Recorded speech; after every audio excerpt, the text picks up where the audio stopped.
Hello and welcome to everyone on this fine, watery, at least here in Denmark, rainy Thursday for another All Access show where we will have a peek at the end of season and how it's gone and a few other things. We also have Phil joining us in a minute. He's just looking for his balls. He should be returning soon with those. And then we also have LittleWing. Hello, LittleWing. Hey Archangel, how are you doing from a very wet and rainy UK as well?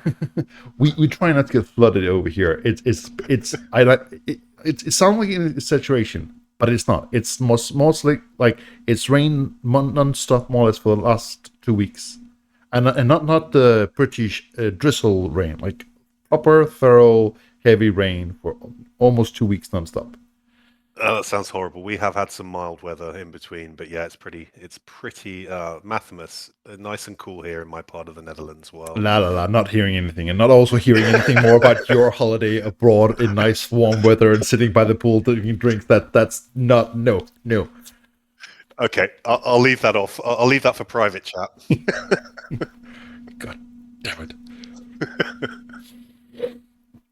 With them, France. France is just an evil place. Don't want to go back there. It's so nice. Yeah, that is for sure.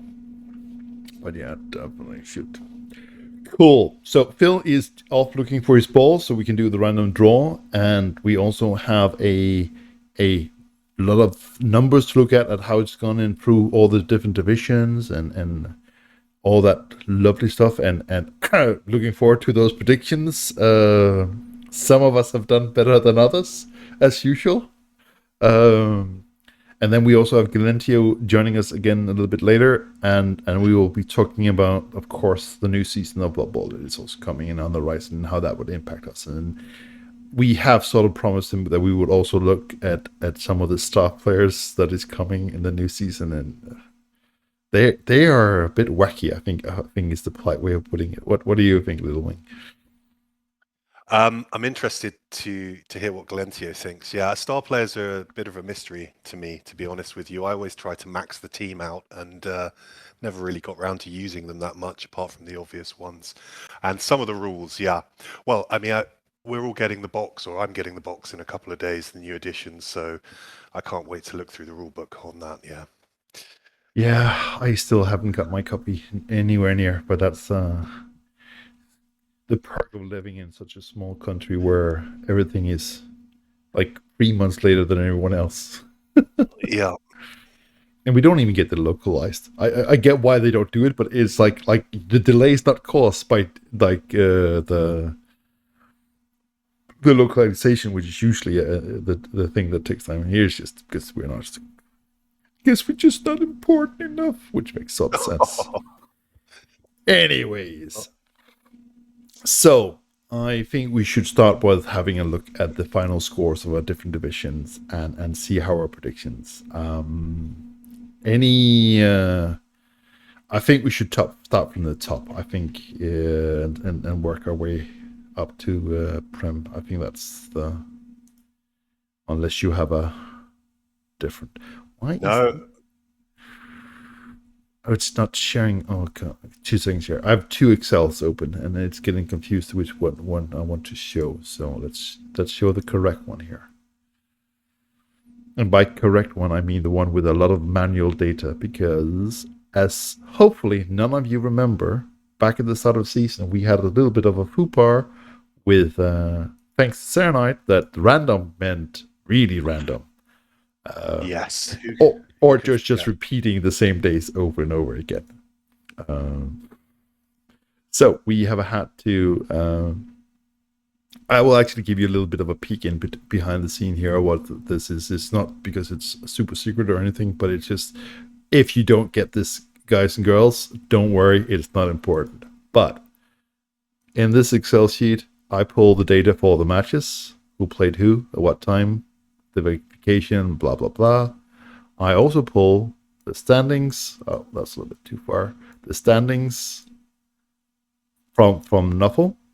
And then I have, a separate column over here for these are the data that are missing.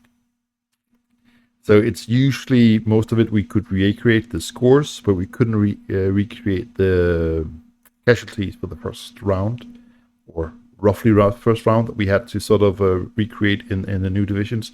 So they've been added manually. In most cases, this doesn't really matter because unless you are equal on points, you're not going to go down on the difference on casualty tiebreakers and stuff like that. So in most cases, this doesn't really make a huge impact, but it does in some cases. And because when I pulled this data, there was also a match outstanding, I have had to create this result manually into the result so that it's, at least for this spreadsheet, is concluded. And then we also have a match that for some reason the in-game do not want to show what was admin and has a different score, so that's also been corrected. So that is why if you go into the game client, it might show you something very different from what is actually being shown in here. And to the best of my knowledge, we have all the correct data in here. So that should make it hopefully the same reason why if you see someone knuckle. But if you're seeing something that's off, then do contact me and I'll have a look and double check to see if it's correct. Because this is the data that will be used by Doug Lowe to generate the who moves up and who moves down for next season. So it is quite important that this data is actually spot on. Well, we do use CAS, as far as I remember, it's the fourth tiebreaker or something like that. I think it's Coleman-Waldorf method. Yeah. It's if it's oh, we use the CAS, not CAS difference. That is interesting. That I was not aware of. Then actually, this spreadsheet might not be doing it exactly correct because it's sorting on CAS diff and not CAFs. So let's see if this is why you shouldn't do math live. Yeah, I will double check that afterwards to see if there's any difference because it's a little bit more work than just clicking two buttons. Yeah. Yeah. Well, on behalf of the UKBBL, thank you for your efforts because that was a complete boner at the start of the season. What happened with the leagues? Yeah. And very necessary to get this done. There has been a few, I think, that are where it's come into play. So thank you. And I think in most cases, I've actually heard quite a few people who have forgotten about it, which I think is a good sign in the sense that means that we got away with doing it as pain-free as possible for everyone who hasn't to do a lot of work behind the scenes that was done to get this sorted and move everything over and all that sort of stuff. So big thank you to those involved in that.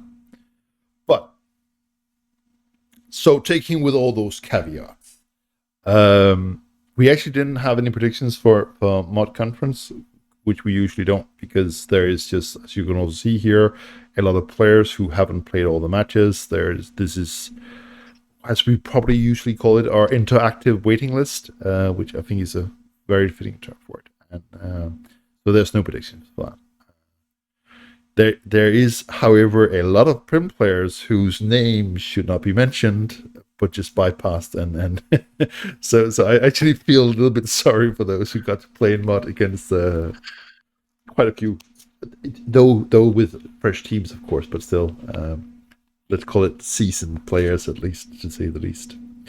So if we go down to the first, let's say, real division with some real predictions, it is Alton. And LittleWing, you made a prediction for this. And how do you think it went? Yeah, I mean, I'm happy with Korbor. I think it was the obvious pick from the division. I think Tector having won, being our current champion for at least the next 10 days, did really well with Gobbos. I got caught out on the Black Orcs for sure. Yeah. Poor old Coach Noodle, I have to say, because I admin this division. He turned up for the first 2 or 3 games with paper thin armor on those Black Orcs and just couldn't get back into the swing of things. But I'm absolutely delighted for Brad J. Peck and Hammy. Those guys were in the division last season, as was Back Gear, and really happy to see those guys presumably go up to the next tier. They've had really good seasons. So yeah, I'm happy with that. It's not my best score, but I think tier 4 is more difficult to predict than others. I think Tector also needs a shout out for qualifying to the World Cup on the ticket that he got from winning last season. I think that is amazing, and we wish you the best of luck, of course. I also think that the main reason why he's not higher is the Goblins. Goblins are not known for their, let's call it, reliability and safe progression. So I actually think for a fresh out of the gate Goblin team to finish 5th is quite amazing. Yeah. And he went into match day 11 with an opportunity to bag an auto promotion slot, so he did really well. It was a really tightly contested division. Oh yeah. As you can see here, like it is the touchdown difference that is in both down here making the difference, right? So it's really tight. For those who are not aware, the auto moving up is the top 3. Since there's no lower tier than forest, these will not be moving down, but when we go up to the high tiers, it's the 3 lows to go down. The reason why we call it auto advanced is because there is quite often also more players who are twisting or having a break from the league, and hence there is a lot more spots that open up eternally, and then there will be more teams moving up. So even though technically he's not in top 3, a good example of this would be that there's a very good chance, especially at this tier, that even down to like 6, maybe even lower, will actually progress up into the hills for next season. But probably a good chance for me to come in because I've got some extra data. Good evening, everybody. The last point of counting, we had 92 sticking, 19 twisting, and 19 leaving. So remember that makes a big difference to the bottom tier. Yeah. Depending on how many of those are actually at the bottom. I know some coaches like to keep twisting, so they always play in the bottom. Yeah. Just because they like playing around that TV. I know the higher end TV is not for everybody.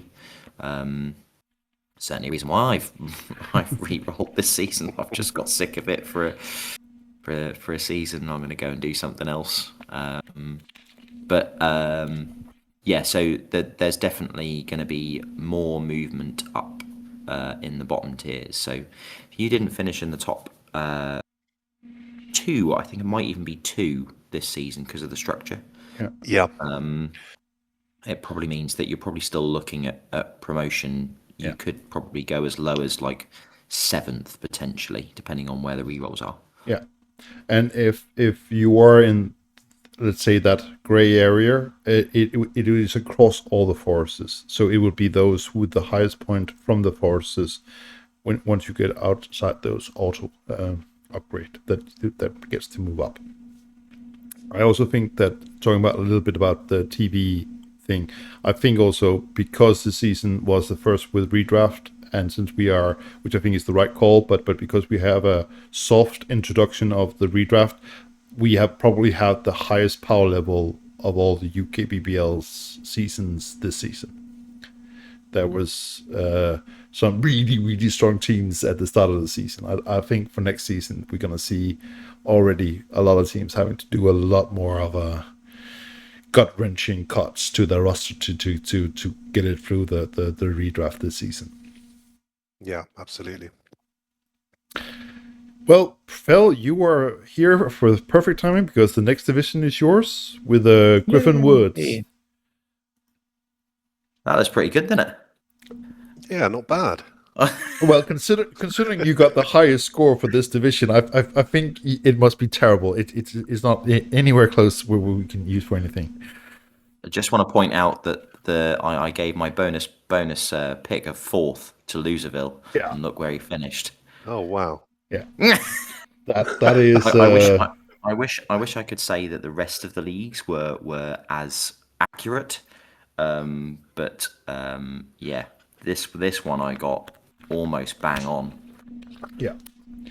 I think beyond what can be expected, this level is a really spot on prediction, to say the least.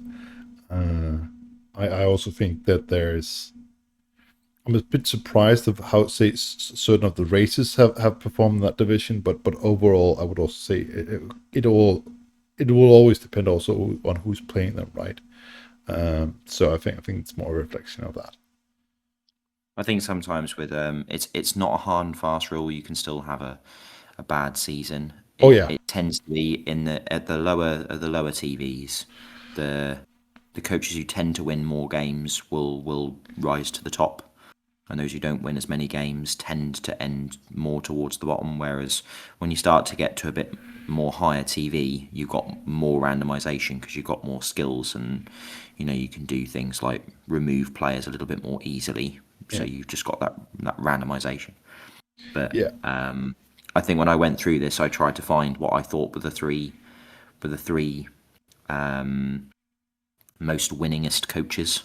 Yeah. And they've happened to be the most winningest coaches this season. So I also think, but very impressed with Lestat BB, actually. Yeah. Who only finished 5th on what must be touchdown difference, I suspect, in comparison to Loserville. Definitely one to look out for. 26 injury difference, though, is pretty horrific. That's some more. 37 casualties across. He's taken 3 casualties a game on average. He's still only lost 2. I mean, that's a very good Wood Elf coach there, I suspect. Yeah. I would say I've taken the time to see some of his matches. He's kind enough to stream them, just like you are, Phil, on our Discord. And he does play balls to the wall Wood Elves, which is really enjoyable to watch, but does also lead to quite a few casualties. Thoroughly entertaining, I will definitely say, but is maybe could be potentially a issue long term for the team stability, but we'll have to wait and see. But definitely a good player. So we go down to Darkwood Forest, which is also you, Phil, which you did also with. You can see I was going to say I didn't do particularly brilliantly. So obviously I missed out on Dorius, and I think this one was quite close, I think. Apart from the top 2, where Sultai just kind of ran away with it. And the fact that Chaos Chosen, Sultai did it with Chaos Chosen and losing only 1 game. Yeah. I would not have predicted that at the start of the season. Chaos Chosen are a slower build team. Yeah. And Sultai has obviously done really, really well this season to finish with that. Also because if you compare to the Darius's Orcs, right? Like we down to 1 touchdown difference is the deciding factor between the 2 players. That is and Orcs are generally, as a startup build, more forgiving than Chaos. So that is quite much more stable than Orcs are. Yeah. Or Chosen. But I'm a bit gutted for Banter Kane, who I did back, and I think just kind of fell away in the last couple of weeks, which was a bit of a shame. But he'll get there with his Skaven. He'll get there. I think also Skaven is getting one of those teams also where it's like if you start to get into a little bit of a bit like the Wood Elves also, because you get so high attrition rates that you can easily miss out on key players for matches and that really hamper your next match and stuff like that. So they're not, especially with a fresh team. I can see some of these injury stats. I mean, you got another one down there, poor Noxious God. I mean, I know you're playing with goblins, but 40 casualties. I know, that's insane, isn't it? Like, that's a lot. I think even with Snotlings, I think that's a lot. That's again, like, were we up to that? That's like 3.5 casualty per game on average. Yeah. Ouch. Yeah, I don't think you're not going to be seeing much tackle mighty blow until around about, I reckon, game 6, I reckon, Yeah. something like that. So unless he's kind of just been unlucky with the fact that the snotlings and goblins have died all the time, but I think the underworld are quite challenging anyway. Oh, they're a very different team than most other teams, but they are quite challenging. Then we're back to you, LittleWing, of the last forest that we have, which is It's quite good with this one. Yeah, it sort of fell off in the last couple of weeks. This division, it was looking a lot better, but still pretty happy. 145 on tier 4. I'll take that. Yeah. Matt sort of ran away with this division. Was very strong from start to finish. I mean, he didn't lose a game all season, and was obviously playing incredibly tactical, because if you look at the injuries, very low on both sides. So, and I know that Technique is a former big guy or a former commissioner? Phil? Former commissioner. So good to see him in the mix near the top. Yeah. And Tactical Nuclear Penguin as well, re-rolling to Necromantic Horror from Necromantic Horror. So that must be a TV thing. But yeah, pretty happy with that. Yeah, I think it's also. I feel a little bit sorry for Matt in the sense that I gave a shout out for him for having, I think it was at that point 1-8 matches, no draws, no losses. The first thing that happens after that he got a draw, and it was like, sorry. He conceded 1 touchdown the entire season. That's impressive. That's. Oh wow. Yeah, that's. I mean, without I having a peek at the stats, I more or less guarantee you that is the lowest. I've played Matt. I played a Matt a few times. I think UKBBL and OFL. Yeah. It's always a really tough game against Matt, and I've only ever known him playing in the Prem. Yeah. On Blood Bowl 2. So it will be just basically him working through the leagues until he gets towards the top. It'll be interesting to see what the reset does, whether the Amazons remain a viable. I think Amazon's probably more viable currently than Blood Bowl 2. And we'll see what happens with the meta.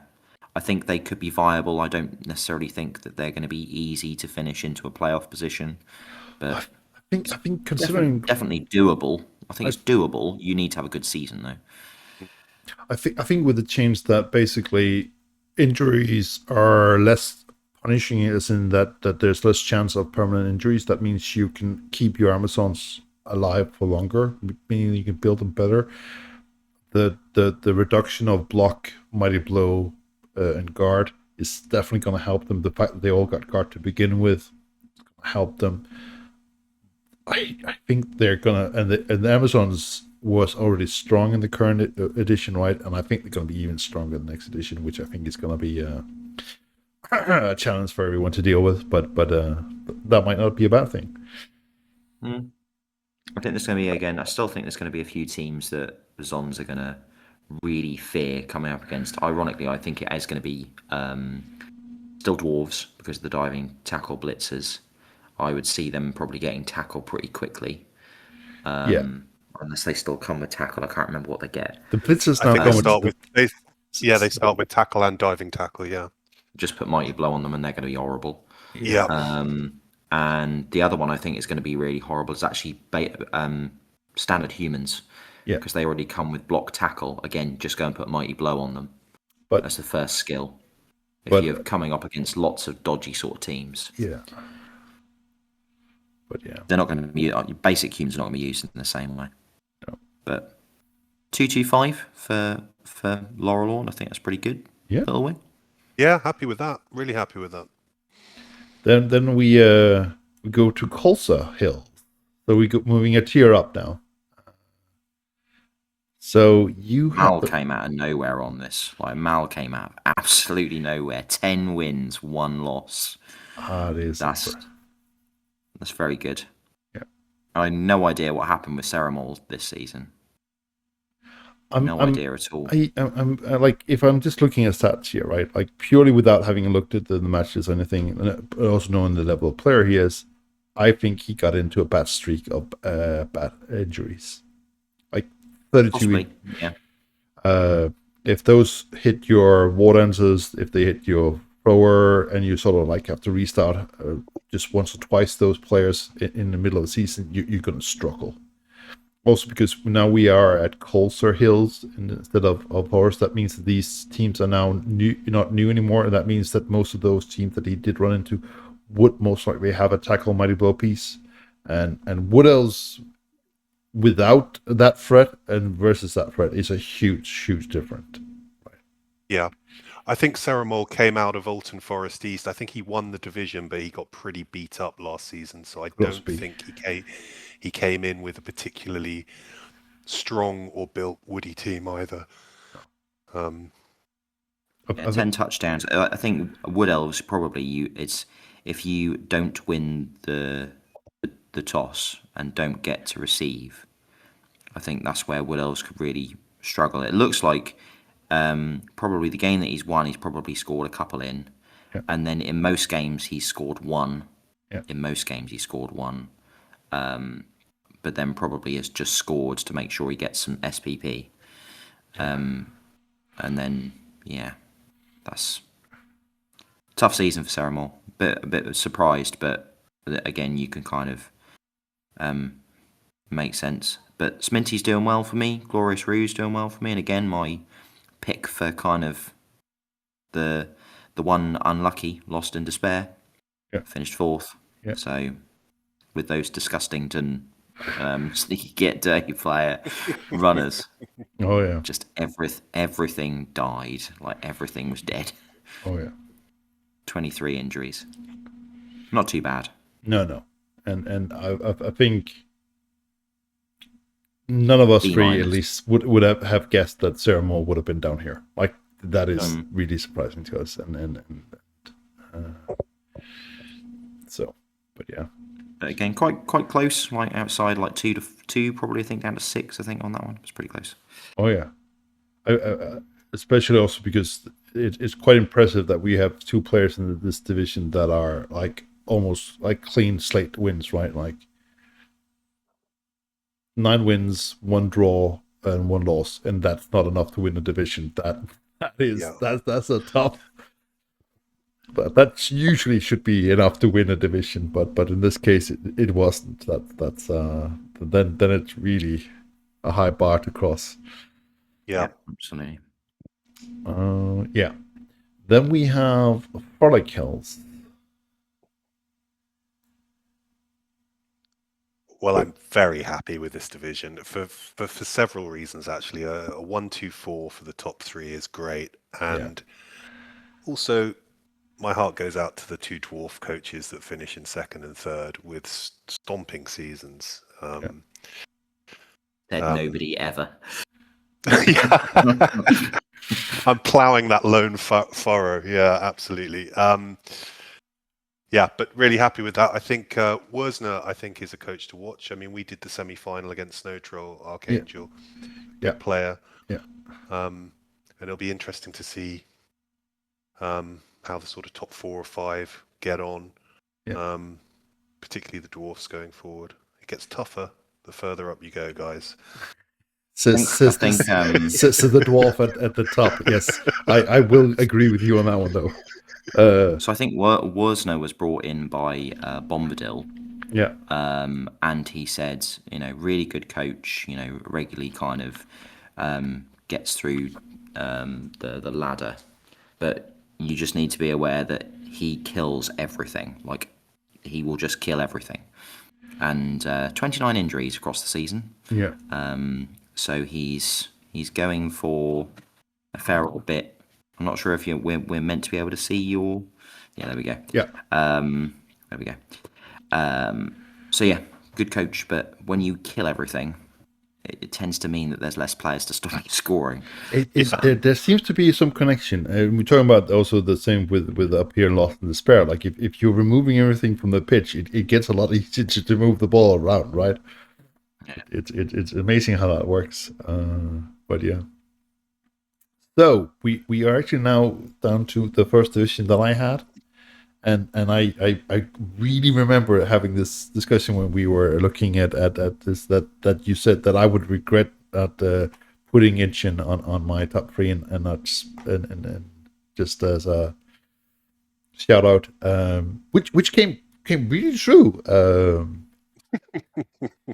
I definitely got punished for that. Like I would put it that way. So even though there was really a close. And it was down to the wire on the last day who would claim first spot. I think it's been a really competitive division, and I think at least a top four is definitely something we're gonna see doing also quite well in Oldorf next season. I'm fairly sure of that. I could just be trying to get something up to try and show your folly of not predicting Itchin in the top three. So just for funsies, if you wanted to see that, we can do this. And I go, if I said instead of Polly, that would have been basically the difference, a perfect score. Absolutely perfect, yeah. So that's the Folly. But don't worry, it gets worse later. Don't worry, it gets worse later. Awesome. It gets worse pretty soon, actually, to be honest with you. No, I was going to say Itchin actually on the UK's Southeast Tournament Series currently sits 5th on the list behind Team England Purple Chest, highest High Elf coach, I think, Besters, Team Wales, Joseph, and Star Ferret, who I don't know a lot about, but I know he's quite a good coach. Yeah. So basically, Itchin's a extremely good coach, and you were wrong to omit him. So why did you nothing else on the I was going to say, why didn't you tell me this before I had to make predictions? I was not aware of any of that. I just looked at the data for the previous seasons and made a call. Clearly, lack of information makes bad judgments. But just also, like we talked about Ceremal and how his Wood Elf team, and if we just do a comparison here, right? So instead of making 10 touchdowns, Itchin has received 10 and has, on the other hand, then made almost 30 touchdowns, right? That is impressive. His Wood Elf team's going to be banging next season. I would imagine so, though. I would also say like 22 injuries can probably also be felt somewhere. Yeah, though I suspect it's dead lineman, knowing Itchin. For him, I definitely hope so. And if you are, let's say, playing at that level, you can often organize it so that it is the majority of the damage goes to those players, right? So, but yeah. So, taking a turn from bad into definitely, I would say, the worst. And again, going from where we were talking about like getting almost a perfect score for getting everything right, I got almost a perfect score for getting everything wrong. So we get my first prediction at number 10, we get my second prediction at number 11, we get my third prediction at 12, right? So, and my honorable mentions finished at number 8 and 7. That is incredibly well predicted in the wrong direction. That I will challenge anyone for next season to make a prediction that is worse than this. I think this will. I don't think you could if you tried. Actually, I don't think you could if you tried. And that's what I mean. Like I don't think anyone will ever make a worse prediction than this. This, and not even from trying. That was almost like Grim Reaper-esque, isn't it? You know, stretched out your bony hand and condemned them to relegation. It definitely seems like that in this division. It was like, yep, these are the guys who are gonna get relegated. I would not have predicted that. I do. The only redeeming thing I can say is that I also remember saying like this prediction is probably the division where I feel like I could basically throw a dart and hit any name and they would have potential. It's been a super competitive, super tight division, and I just backed completely the wrong horses on all fronts. Still. You took your Mortakina vibe and spread it across Altdorf East. I think it's because I just didn't get him in to predict this season. So I had to go and not just hitting one player, I hit them all, which is quite impressive. Yeah, that's sorry guys. Sorry for the curse that I put on you. Clearly this is not the way to do it. I would though say also I if I was to go back and guess that another champ is a good player, not disputing that, but it might also be my bias. Norse team coming on top of that division, I would not have guessed at the start of the season. That's something. They're going into the East, aren't they? Yeah. Well, we get to have a little look at what the East looks like later. Yeah. They're very glass cannon if they start to because they need to brawl. Yeah. I think especially if they get to go up against, say, RTST's Blackhawks, I think that's going to be a really unpleasant experience for them. But yeah. So from a terrible prediction, we start moving back up the scale again. So back to you, Phil. Yeah. So I know this one was affected, I think, in the last week where there was a tie or ties that weren't played and admined, but this was okay. Bit surprised that Sutty had. I mean, to be fair, Sutty finishes 8th, and there's only 2 points between 4th and 10th. So this is very, very close. Oh yeah, this division. Well done, Bushranger, though, who gets 3 points.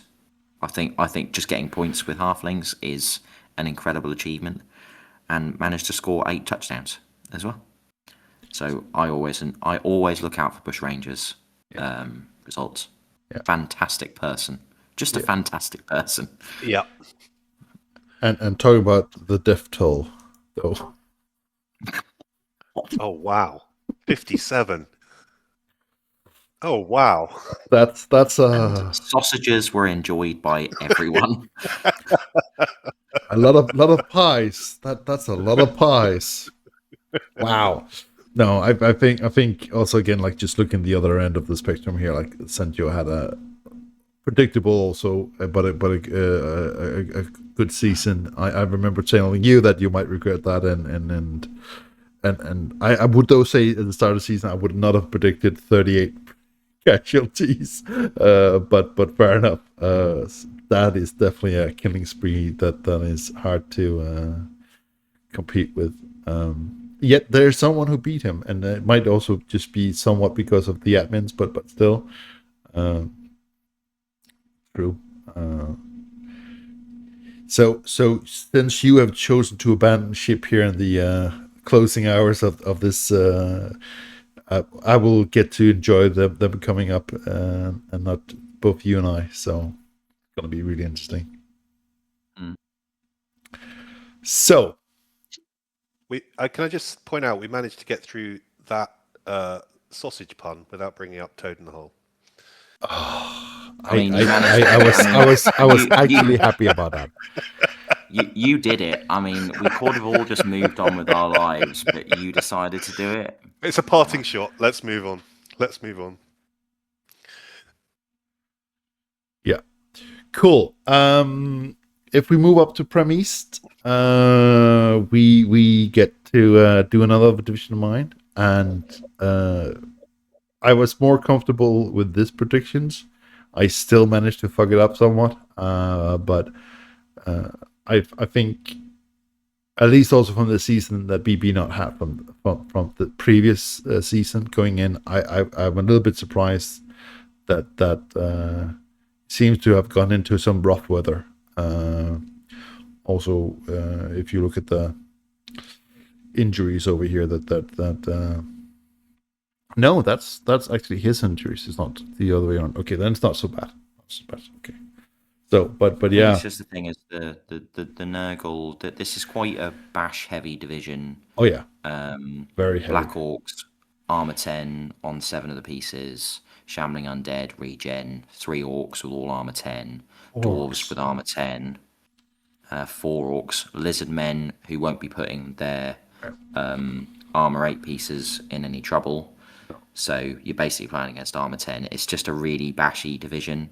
And I think probably what's happened with the Nurgle is that they've ended up just kind of getting one, either winning because they go for it, or they lose because they go for it and then don't get it. Yeah. I think that's probably what it is. Just try. I suspect it's probably BB not just playing positively. Yeah. So, which I quite like. Oh yeah. So a very good question Proud has here is exactly what is this little table over here? So when we did the prediction show, we asked you, the viewers, to make predictions for the prems of who's you would think would win, and these are the how many voters for Galentio, BB not, Ganesh, and so on, and so. It seems like at least I was not the only one thinking that BB Nut would have had a better season than he ended up having. Though I would say that the prediction otherwise than that is pretty spot on. So it seems like you guys definitely know your predictions, at least the majority of you. Well, I'd beg to differ. 2 people voted for me in this league. I don't know who they were. Sometimes star powers. So that's definitely a possibility. I think the fact that we host might also affect sometimes how people vote. Yeah, that was a tough division to play in. Oh yeah, really you had the joy of experiencing it firsthand, and I think considering the makeup of that division, I think 14 points with Dwarves is quite impressive. Well, I just think finishing mid-table in the Prem anyway is just very good. Yes. It's just really hard to win games consistently. You need as much help as you can from the dice. If things start to spiral, then that's it really. Yeah. Yeah. So we are actually lucky enough that Galentio has just joined the call. So that's perfect timing. And he can then maybe tell a little bit about his experience in Prem East for this season. Hello and welcome, Galentio. Hello, guys. Hey, Galentio.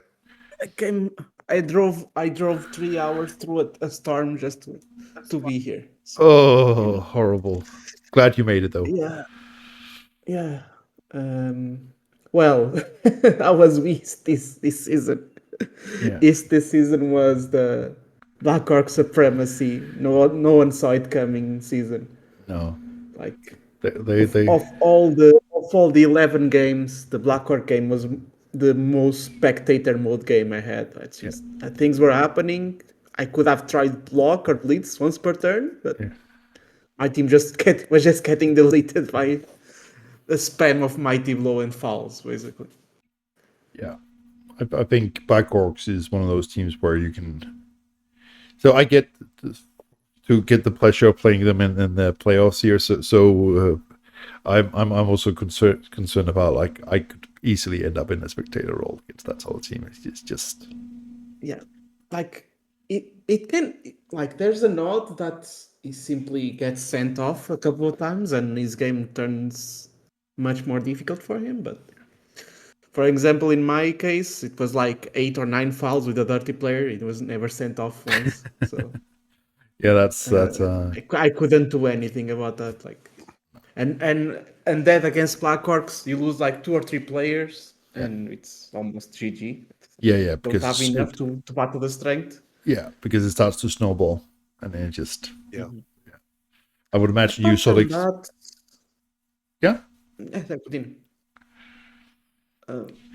no, apart from that, it was also an Orc fest, like usual.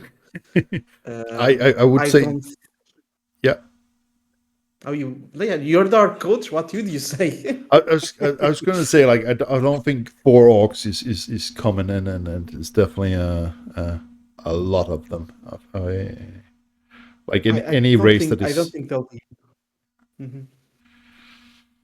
Like half of the teams are orcs at this step. Like at least in the east, it has been the case for some seasons now. yeah, it seems like the like I don't know if you put down a curse circle around the division or something, but it seems like elves and similar ilk just doesn't make it into to east. It seems to be a really bash heavy division. I'm not so sure if there's gonna be so many orcs when the new rule set comes in. Uh, just L- because I- just because the linos won't be so redraftable as the positionals, No, even though they have strength access. So we'll see. I I think we're gonna see an avalanche of Nurgle though. yeah, That's gonna be fun. yeah.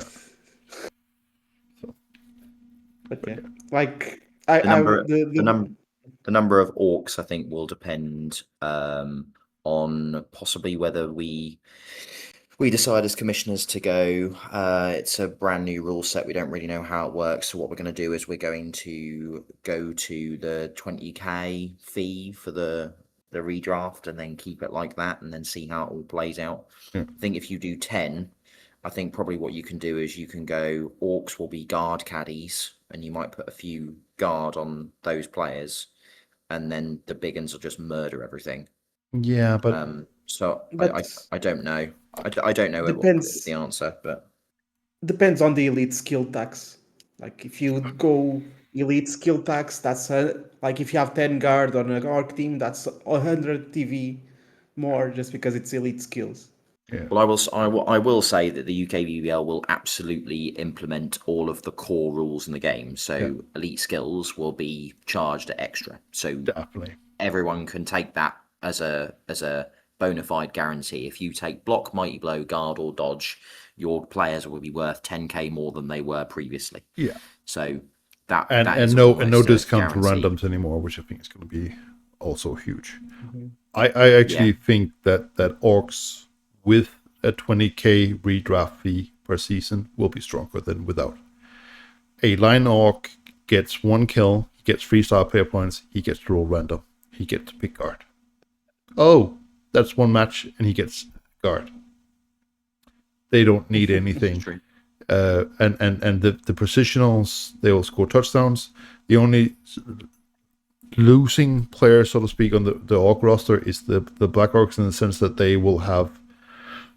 you have less of them, but they have more skills to start with. They will level up easier. Orcs pro with movement 6 and so on. I think orcs are regrettably almost stronger in the new edition than they are currently. I think there's a lot of I crying. think Sorry? I think Nurgle and the Necro will level them out also. I Necro hope is so. a lot I cheaper hope so. now. I Nurgle That's is the gonna will. be a thing that lot we've annoying. missed. Yeah. You look at this division, you have got a necro team in there, but what's kept orc teams under control in, like, for example, Blood Bowl 2 Yeah. were Chaos Dwarf, Necro, Yeah. Chaos, Nurgle. They're not about because the rules have been we're not gonna play absolute high TV because just Chaos and any of the kill team rosters just dominate. So you brought it down. What that's meant is orcs have tended to finish very well, but I mean, I think, have you won 2 titles in this edition, Archangel? I won one playoff and one FA Cup. Yeah. So you've won 1, and obviously Argus won 1. Yeah. So orcs haven't been dominant.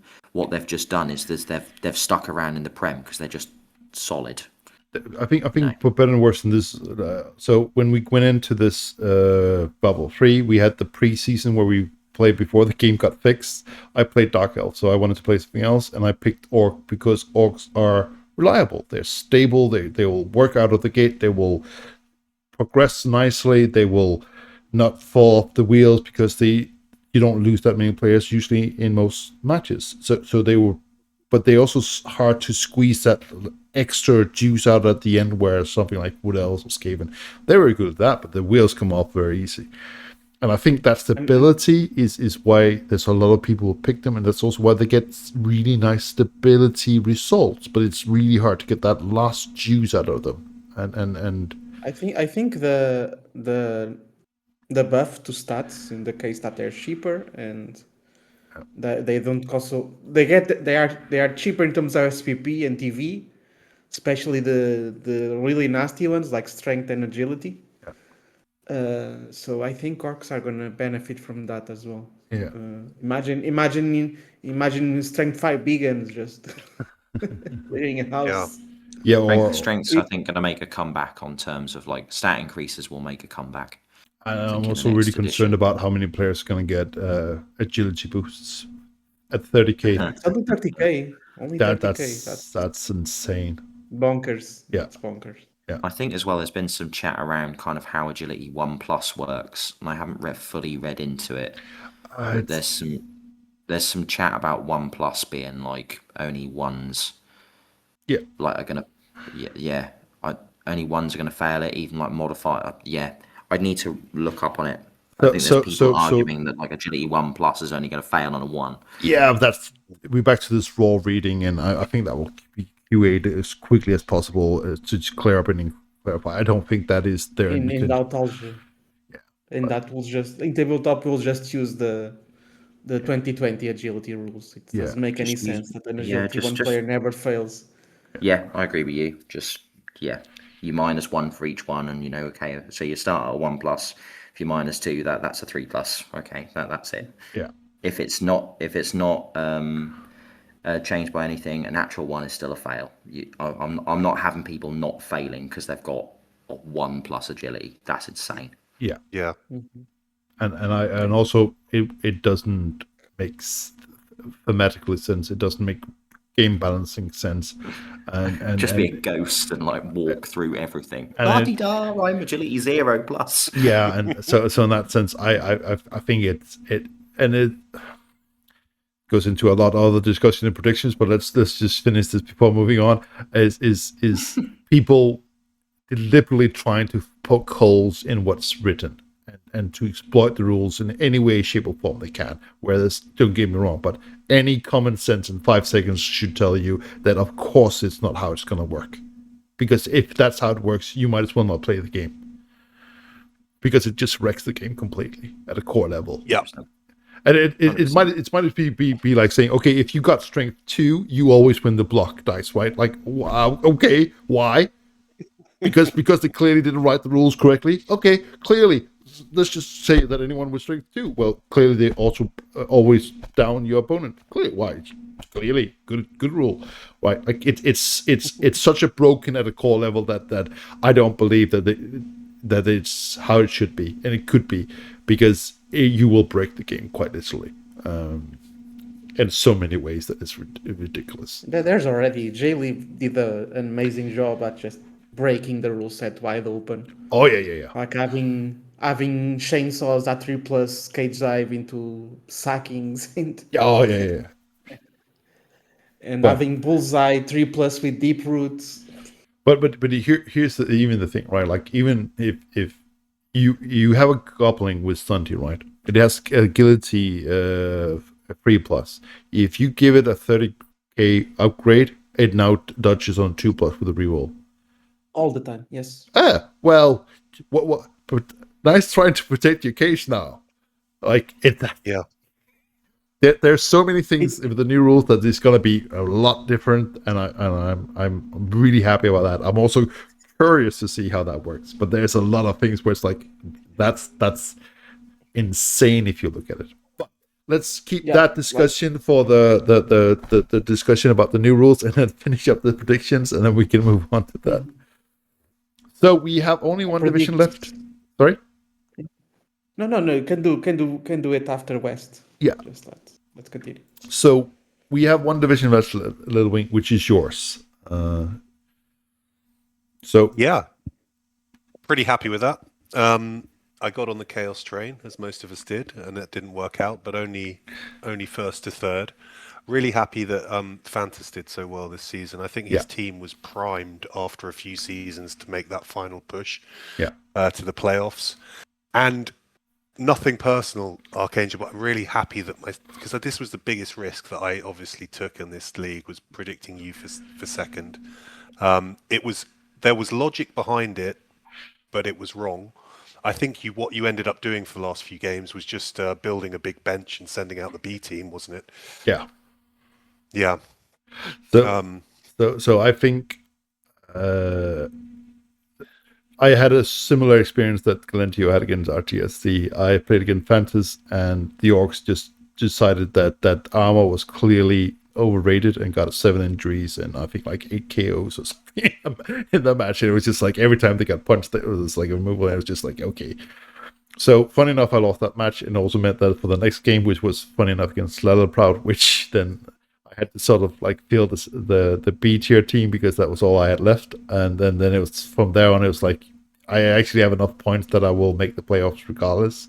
So I was more focused on just getting the star player points where I wanted to get ready for the next season, so to speak. But I still think your prediction of second place was in a sense correct. I think Fanta's team is peak performance. I think the cut that you will need to make for next redraft would concern me if I was coach of that team. I think also Little Proud's team could easily have had a little bit more luck and definitely also passed my team. So I think the prediction of me in second place is not wrong in that sense. Yeah. Yeah, I just noticed that in the last few seasons towards the end, the Orcs were, as the TV rises, the Orcs, they don't struggle, but they get leveled out a little bit more. So this goes it's going back... to be interesting to see, because I think, we've got Galentio with us. I think Fantas is in a similar position to where Galentio was when he made the final, that you then have to cut some pretty nice pieces after that. So... I don't see him keeping both the mummies, for example. Yeah, I mean, you had that ridiculous guard defensive blodge. Was it a blodge mummy? I mean, that's it just... was no, it was... it was just awful player. I think it was... I think it was block. Defensive block, guard. I think it had defensive, and I think it had blodge on it. I'm pretty sure it did. I remember covering the final, and I think seems to remember it had blodge because I seem to remember Davo having trouble getting it down. I remember ARC teams having the worst time with that mummy. Yeah, like mine.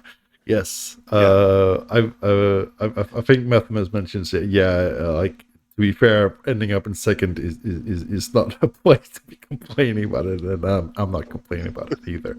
And yes, it's no.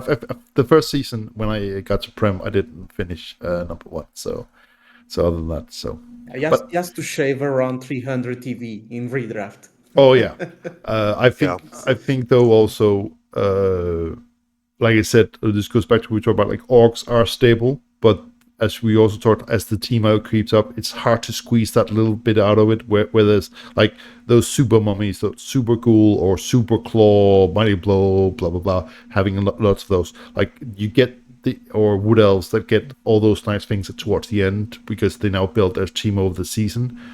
The Orcs don't really improve that much, so they usually will perform better at the start of the season, and then they will sort of taper off towards the end. And that's, I think, is also what we're seeing here, both in West and East. Like, they did well, and then as towards the end, they will taper off.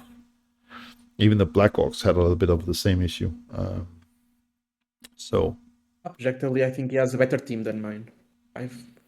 A wide margin, I think. If I just to look at the rosters, I would pick Fantas's roster over yours. I would put it that way.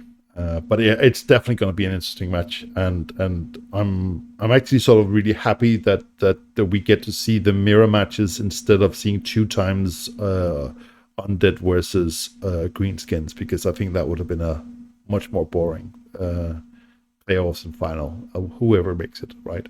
I think in that sense it's better for the viewing experience of that. but that's a Yeah, separate. I think both Fantas and RTSD are at the peak of what their team can do, and next season it's gonna be a very different team. So if they're gonna win it all, this is the season.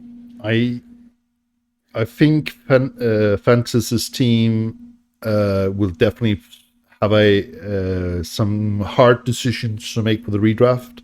RCD's team has taken a few hits this season, and he only has, in brackets, only 4 developed Black Orcs compared to last season where he had 6. So I think in that sense, I think he might actually be not such a horrible position for doing well against next season. And I think I maybe it's just also me being in West, and I want West to win for goddamn one time. So I think Fantas is probably my prediction. And oh no, I jinxed that. That's Oh, there we go. Oh damn it. You're also in it, right? Yeah. Mantis loses 3-0 after his runner dies turn 1 to a dodge. Damn it. Yeah, I do not have the best record for predictions. So, but yeah, and just to really underline that the whole point. So we had this little funny competition, the 3 of us, about who could get most correct with the predictions. And just for those who are following and might not have seen this before, this is the score for the individual divisions. These are the remaining matches outstanding and who they made. Then we have them ranked. Funny enough. And then we have the average, which I think is the most important one. And like I said, really poorly. And congratulations, LittleWing. You have done really well. Yay! So we have a new prediction winner. Phil, you Damn will have Sterimol. to you will have to step up your game for next season. So I think that is really interesting. That being said, I think we should also have a slight peek of, I think this is also sort of some of the more interesting data lies sort of behind this, which is the top 20s of the different sort of things, whether it be points, touchdowns, or casualties. I will be posting the full list of this for those who want to have a peek at that. But it is quite interesting to see like those names that we have sort of mentioned. They do appear, like we said, like Itchen's 29 touchdowns. That is, it's not just the best, but it's best by a pretty wide margin. That's pretty impressive. So, and then we also have the killing hobos over here. That some people. And if we just take like this is top 20, right? Just for fun, say like those top 20 people have together done 624 casualties. So they've been putting in the boot, is definitely, to say the least. They've definitely been busy. No, but it's also interesting to see then that there is a difference between the different leagues, how they, because of the different teams and of course the different players. So, for example, you have that in all of East, apparently the thing about winning is not as important. Like they really want to draw, and in Follow Keels and Premier East, you either win or you lose. That's all what it's about, right? And funny enough, Easts, who also don't like to apparently win, they also apparently don't really like to score. Whereas in Prem West, we really like to score. Which I'm a little bit surprised that Prem is actually scoring that many touchdowns. I would have thought something like Forest or Hills would have been more inclined to have more touchdowns. And that West is a murder killing spree field combined with the conference. I'm not so surprised by. But apparently, if you want to have a nice, peaceful match, go to Culture Hills. That's where you more safe. Yeah, like I want them. in East, a lot conference of was the pretty games were brutal. 2-1. So yeah. I think you both will have to repeat in order because you sort of spoke over each other. Galentio goes first. No, I was second this season. Okay. No, most of the games on East were just 1-0 or 2-1 grinds, literally. Oh yeah, Like if you go check it. yeah. And Like you can actually see that in stats because even though Aldorf East is the least scoring, Prem East is just slightly above.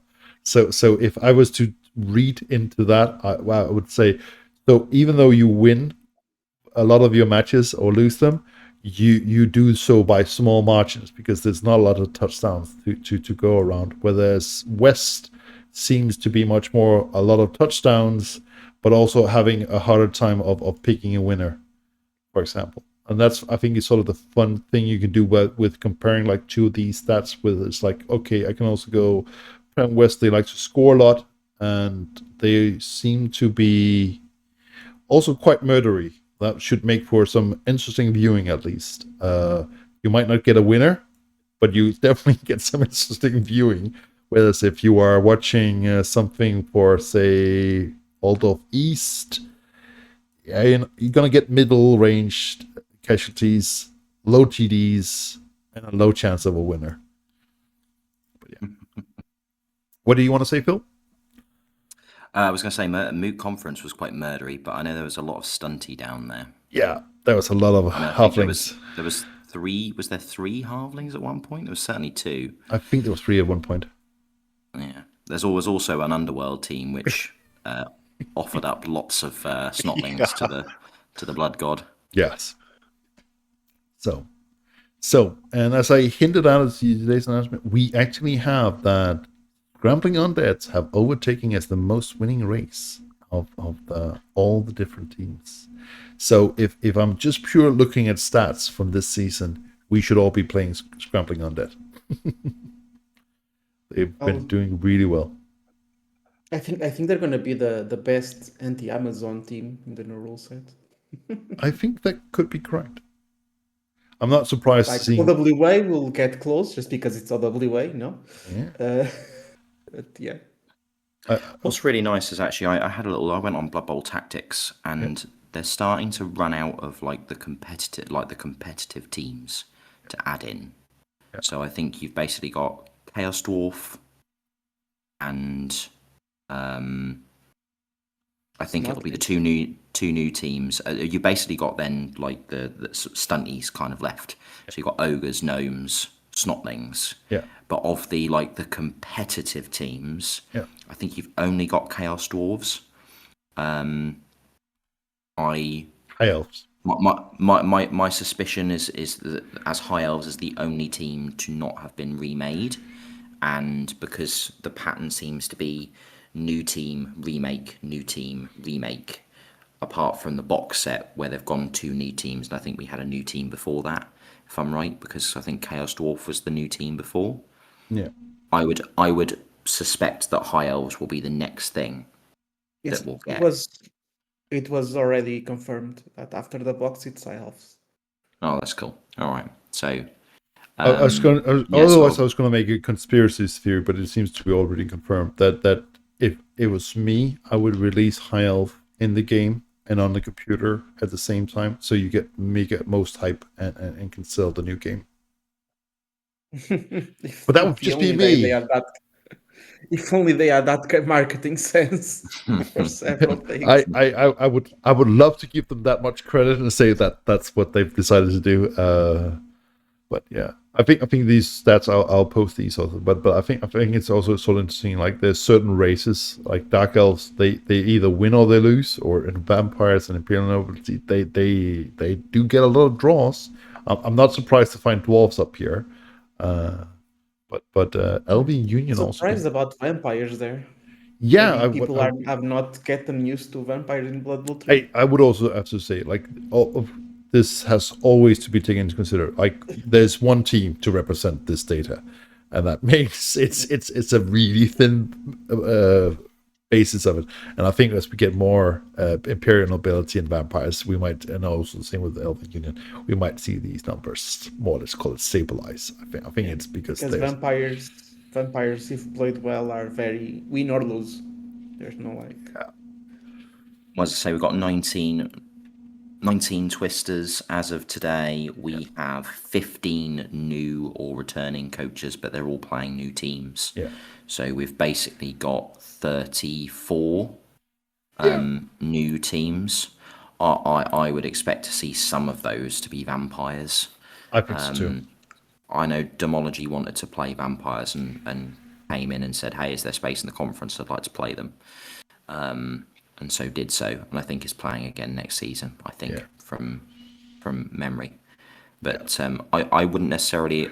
I was kind of expecting the season to, given that we announced that you'll kind of keep your places in the league, there were only going to be kind of two types of kind of refreshers of teams. Either there were going to be people who were so sick of their team, like me, who have gone, do you know what, I can't do this to myself for another season. And I'll go and play something else just because I need a change. Or there's people who've gone, I don't have the time, so I'm gonna walk away. And I'll come back in the season. It was a mix of already getting a bit tired of this rule set. It's been 5 years, and not having as much time with all the Nuffle stuff and other tabletop duties now, and gonna travel more next year, and a bunch of reasons. But when Cyanides finally gets around to implementing the rules, I'll be back for sure. I think it's also the same sort of issue for me. Like, as much as I am thoroughly fed up with all my orcs, I'm also enough of a completionist and apparently also enough of a masochist to go like, they sort of deserve that their last time around the circus for one, and then I can go out and shoot them in the back and put them in a grave that they so rightfully deserve, and go back to probably be Dark Elves again, just for the funsies. But if I wanted to go full meme this season, I would just complete my final objective with this team, which would be making the all random zombie a legend. Oh yeah, we could have 100 TV legend. Yeah. Oh, that'd be so cool. Yeah. Oh. But he's 5 SPP away. I don't think he's gonna make it. God damn it. Please do it. Please do it, Galentio. No, I'm not gonna play another season. This one was already kind of gruesome. But yeah, I think the sorry, yeah. I was going to say, I'm not surprised by many of the teams that likes to make a lot of touchdowns and those who don't, and I'm not surprised either so much by those who are more, let's say, resilient to getting scored on than others. I think that's sort of the prime subject of doing casualties is not really surprising either, and the same regen teams, right? The strong armor teams. The power of Dutch compels you to survive, right? And then we got the squishier teams. So that makes perfect sense in a way, right? We have the discussion already about orcs being slightly over represented, and they have a tendency to stick at the higher tiers, be overrepresented there. Whereas Dark Elves are at least almost as prevalent in the divisions, but they just more, I think, spread out and doesn't therefore feel as, let's say, oppressive and annoying as the orcs do, even though their numbers are not that different anymore. And I think this more shows the age of like the vampires are new, just coming in. Amazon's also new coming in. They will go up the same with Corn. There's some of these who are, again, just purely because of the low numbers placed where they are, because otherwise they will probably be elsewhere. Just looking down, and I'm not sure, like, is there any shocks and kind of teams that would probably expect to play more? Probably not. I think there's good reasons why people don't play certain teams. Probably Wood Elves, you might argue. You could say, bit surprised there's only 3 of them. But I also don't think the rule set is great for Wood Elves, and I think Wood Elves will be better in the next one. Oh, yeah. I almost wonder whether Dark Elves and Wood Elves will flip. You'll find there'll be lots of Wood Elves about, and you'll find there'll be less Dark Elves, unless, of course, people want to. I mean, I would like to return to Dark Elves, but I think I want to work them out on tabletop first before I play them online. So I'll probably take them in a league, Yeah. tabletop league, and then. There's definitely going to be less Elven Union. Yeah. Well, there was only 2 to begin with, but I think even those hardcore players are going to go, "Ooh, Fumblerooski's not for me." Especially not for a 5K penalty on top. One redeeming feature. I was going to say, like, if they kept their price and gave them from a risky, I was still not sure I would find them worth it. But you made them 5K more expensive and gave them a skill that I'm going to use, like, maybe 1 in 10 matches. No, not doing that. That's If you got near a Dark Elf coach and say, "I'll trade your Lino for a Armor Down and Fumblerooski," they'll probably punch you. like I said, that's the thing. Like I think that's the easiest comparison to is take those 3 liners, going like, yeah, do you want a movement? Do you want an armor, or do you want Fumblerooski? Well, that's not a tough call. Like even like I said, like even if you give them something that is like vaguely useful, like say Fend, like that's actually, it's like, okay, I could maybe argue that would be 5K worth on all my players, like Fend on all my linos. I argue about having a sidestep. Oh, sidestep would be as 5K for I would pick that over armor and movement, though. I think that's too strong a skill for comparison. Imagine an all sidestep team. Or just give them wrestle. Interesting. Because clearly that would be cool. Phil, should we sort of segue into the drawing of numbers? Yeah, let's do it. Okay, so I sent a little picture. Well, I'm actually going to send a done picture because it's got some nice colours. Well, actually, what I'll do is I'm going to save this as, let's call it end of seasons. If I save it there, send it on the Discord, we're going to do some quick sending of files. To go season.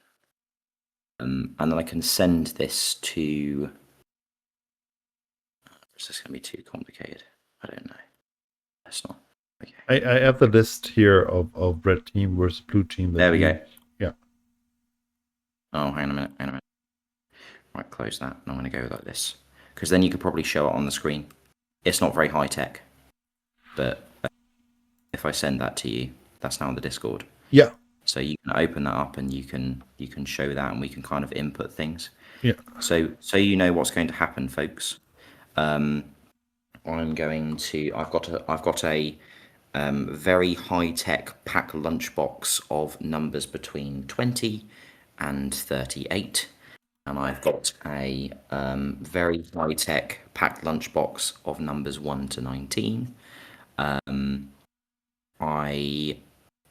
We've got 19 players on each team. We've got 3 ringers who I've basically put in yellow. So Technique, so former commissioner is going to join the team red, so the admins, and then Jordan and Toller, who are new coaches, but I tried to find very thin arguments to say, yeah, you can play with the admin team, to try and get as many people playing. Yeah. So basically what I'm going to do is I'm going to draw a number for team red, and then I'm going to draw a number for team blue. Yes. And that will be the tie. I'll remind people, this is basically the arena rule set. It is the arena rule set completely as is. So it's the tiers, the inducement limitations, the star limitations. You do not need to random your team, unless of course you're Chuck Dredd. And I will say, I'm not sure if he's listening to this. I'm not going to random it. You have that honor. Maybe you can do that at the same time with your opponent. It's like a hilarious little thing that you two can do together.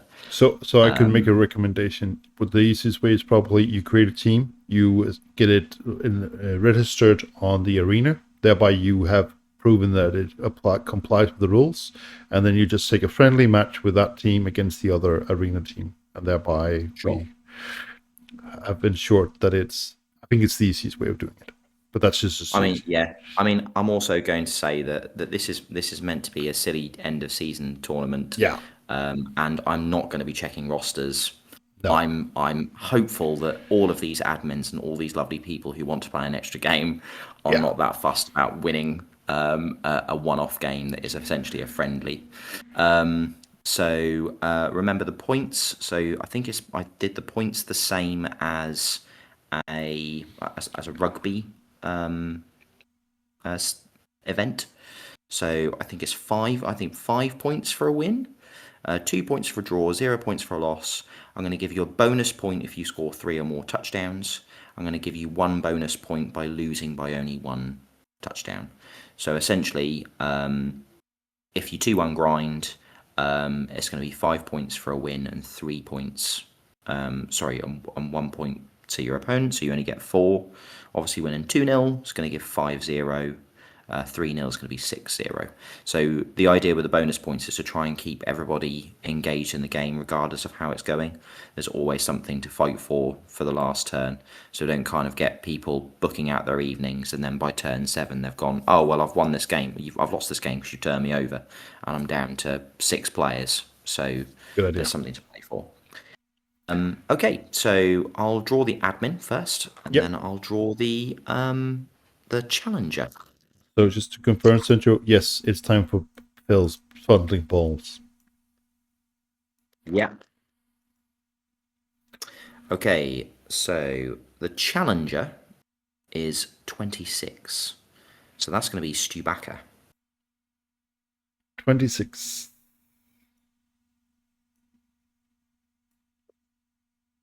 Yes. The admin they're going to play against is number 19. So it's going to be Concrete Snail. Yes. All right. Challenger number 23. So it's going to be the Stab. Yes. And they are going to play admin number 18. So it's going to be Toller. So it's going to be the new coach that we know nothing about, but is going to come and win it. Going to come and win some points for Team Red, Team Ad.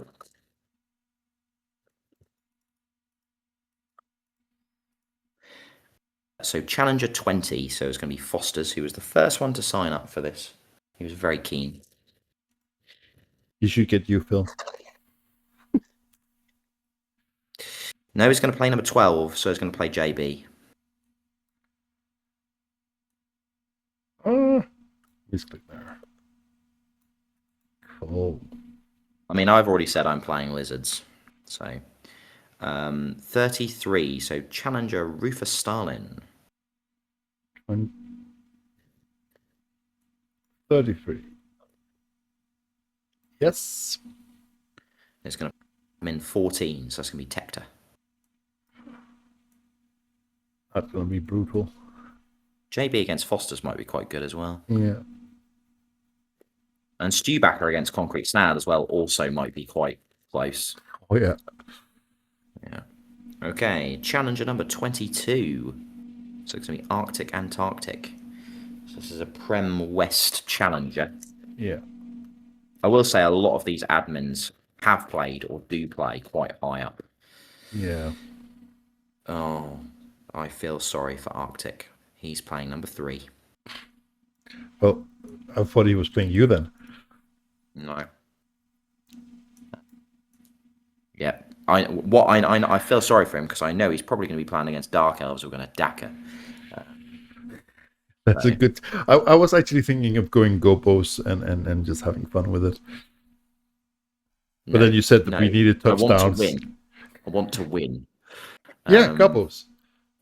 35, Metal, who's a new coach who's come in to play a first game, gets to kind of know how we run. Great. It's quite cool. I love that. And they're going to play number 4. So they're going to play Technique. Oh. There we go. Challenger number 27. So that's going to be 27. Karaksan. So I think had a tough season with Dwarves. Yeah.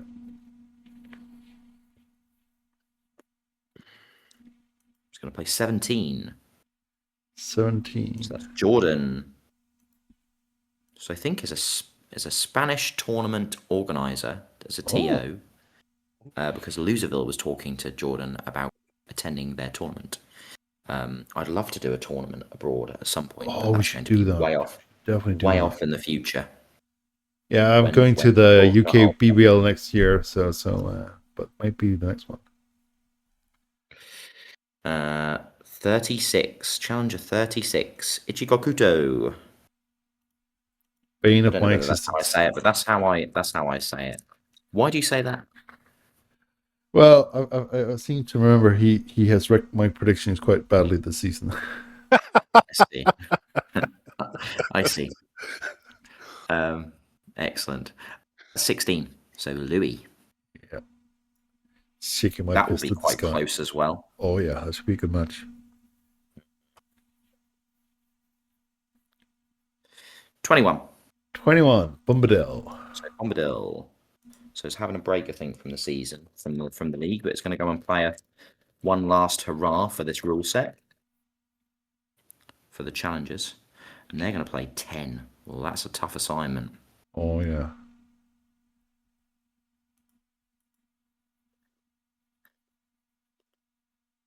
Let's all hope and pray that this is the last season that we will have to play in this current rule set. Let's hope so, yeah. Hammy.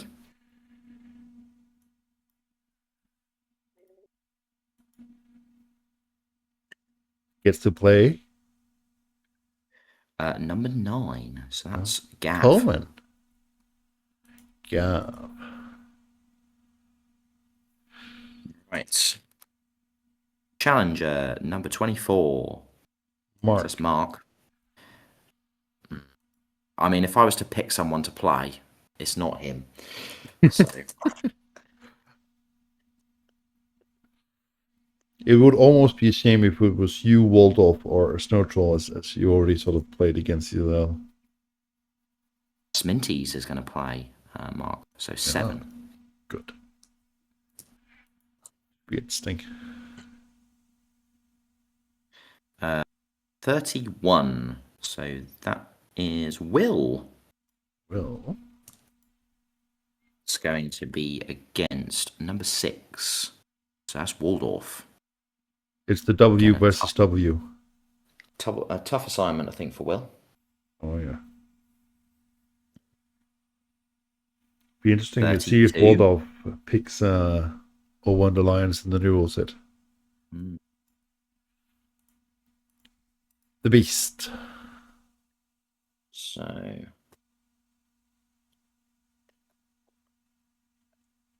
we'll play against admin number 2. Chuck. We should have done that, really. Do you know what? I'm gonna allow that challenge. Lord Gibby wants to challenge Snow Troll. Give him Snow Troll. So we're going to pair him up. Lord Gibby is 29. 29. We're gonna put him against Snow Troll. So challengers, because they're challengers, they can challenge.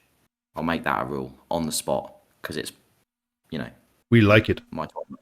Yeah, we like my it. tournament, and I can do what I like. So yeah, right. I need to take out a number, don't I? So I need to take out 13. So I don't pick it again. It's going to be that one, I'm assuming. Yeah. And then what number was Lord Gibby? 29. 20. It's going to be this one. Yeah, cool. Right. Okay. Challenger. 37. So it's going to be Sotianric.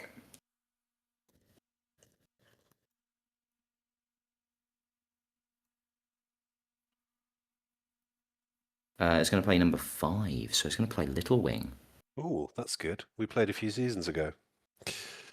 Yeah, Sotianric's a nice guy. Yeah. I like him. It's from my tabletop league. Ah.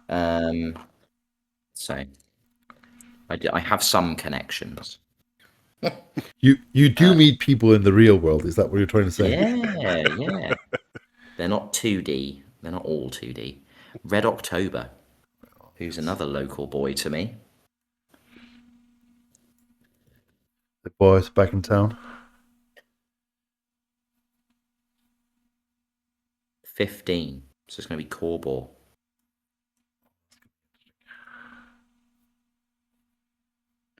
Okay. I'm running out of balls, folks. Well, you should almost be down to the normal too, but we a little bit there. 38. It's going to be TM Gergo.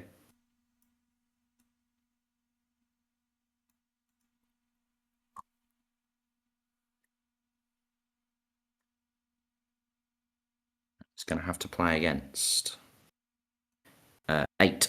La La La Prout.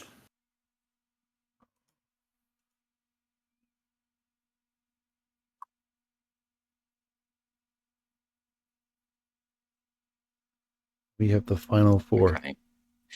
All right. For some reason, I've picked the admin first. So the admin is me. So number 1. Just because you didn't want to go last, just be fair. Okay. So I'm going to say I think both of these are going to be tough. I don't think it really matters who I pick. Oh. It's going to be a repeat of a conference game. So it's going to be the Heenan 30. So that means that On Ganesh versus Mal, that's I think. Oh, that's gonna be that's going to be tasty as well. That's gonna be a banger of a match. I like that. And so there we go, folks. And I will put that into the Discord as we speak. Excellent. So, for those people who are listening, who are taking part in this, I will be putting up the threads now, because I only have a limited number of time, and you've got these lovely people here who are going to talk about, I think, some star players. Oh yeah. And I'm gonna toddle off and do some threads for everybody. Should I have a suggestion? I have that little nice piece of software that can generate the threads pretty quickly. Should I not do that for you? You could do that's fine. I'll just do it the old-fashioned way. It's fine. Cool. It won't take me that long because I'll just copy. Yeah. That's in there. I'll copy this as text into Discord. Otherwise, you're gonna get a headache. I was gonna say from. No, you got the original Excel sheet, right? Oh yeah. That'd be awesome. This is how much advanced planning that goes into this, guys. You can see here. We clearly have everything sorted out in great detail before we start. Like it's nothing. We do not pretend to be professional. Like no one's pretending here. It's great. So threads will be put up. I'm going to say have a lovely weekend, have a lovely off season if I don't talk to you before. If I'm available for the semi-finals and grand final, I shall obviously be there. Games to be arranged by Sunday and then games to be played by the following Sunday, which is what I hope will be the release date of divisions and therefore people signing up and playing, but we'll have to see.